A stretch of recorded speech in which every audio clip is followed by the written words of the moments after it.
Kalau hukum kerja di bank konvensional ini sudah sering ditanya. Kira-kira menurut antum ini, menurut anda yang hadir sini atau teman-teman yang masih kerja di bank konvensional, anda maunya saya jawab apa? Kira-kira.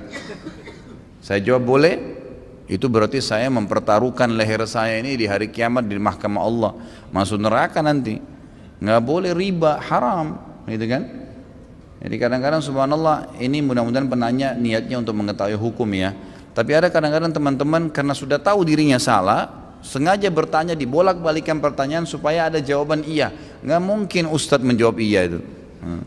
Haram haram, halal halal, karena kami tahu itu pertanggungjawabannya berat hari kiamat gitu kan. Jadi teman-teman yang masih kerja di bank konvensional, anda sudah tahu ada fatwa MUI tentang masalah haramnya bunga bank, haramnya kerja di bank konvensional. Begitu pula dengan umumnya pendapat ulama dunia, tidak ada satupun yang mengatakan boleh sebenarnya. Lalu bagaimana Ustadz kalau saya sudah terlanjur? Ya taubat, tinggalkan, gitu kan? Itu solusinya. Saya nggak tahu memberikan makan keluarga saya, subhanallah. Bagaimana bisa? Kita berapa 9 bulan di rahim ibu nggak pernah pikir makan dari mana? Waktu masih anak-anak nggak pernah tahu, nggak pernah mau tahu orang tua kita dapat dari mana uang untuk berikan kita permen, makanan, baju. Sekarang sudah sarjana ketakutan, mau makan dari mana? Nggak mungkin itu, ya kan? Syaitan tidak mau kita lepas dari sebuah belenggu yang sudah dia lakukan.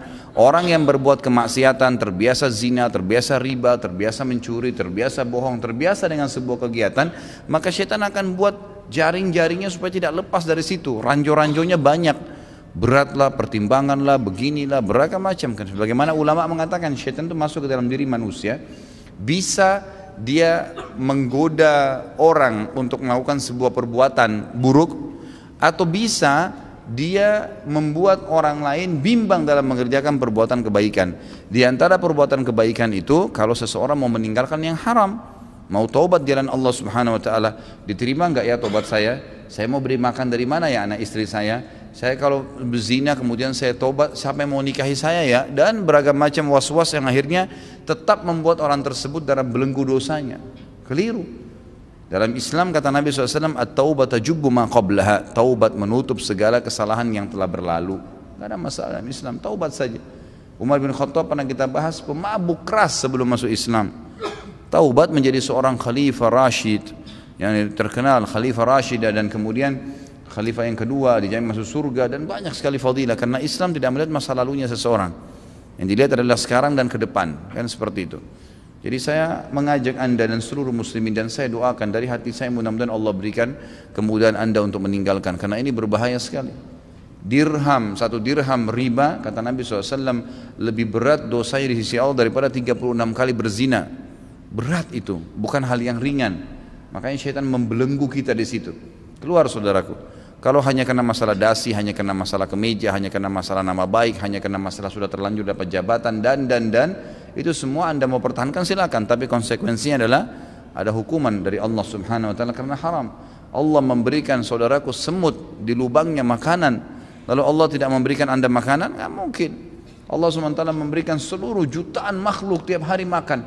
Ikan makan, semut makan, semua makan. Saya sudah sering berikan contoh masalah itu kan. Seorang ulama salaf pernah melihat burung bango di atas batang pohon, di atas sebuah danau. Ya, kemudian dia capek kerja di kebunnya, lalu kemudian dia keluar dari kebunnya, duduk di sebelah danau tersebut, lalu dia bilang, semoga Allah memberkahi hasil kerja saya hari ini. Artinya mudah-mudahan hasilnya maksimal nih. Allah SWT ingin memberikan pelajaran kepada dia, bagaimana memang Allah tidak akan mungkin pungkiri janjinya. Lewatlah sebuah batang pohon lagi ngapung di atas sungai tersebut, di atasnya ada burung bango, matanya buta, kakinya patah, dan ada di atas batang pohon tersebut.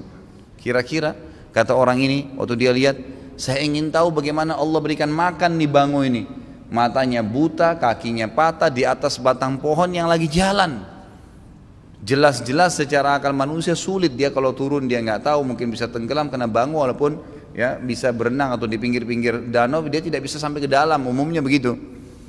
Maka yang terjadi adalah dia tunggu, tidak lama kemudian ada seekor burung elang dari kejauhan menangkap ikan, kemudian dia naik ke atas, begitu subhanallah melewati burung bangau ini, lepas jepitan ikan tersebut dan jatuh di depan burung bangau. Kemudian burung elang itu pergi dan tidak mengambilnya lagi, lalu burung bangau cium bau ikan, tinggal turunin kepalanya makan. Bangau yang buta patah kakinya dimakankan oleh Allah. Bagaimana dengan anda? Nah, ini subhanallah banyak sekali.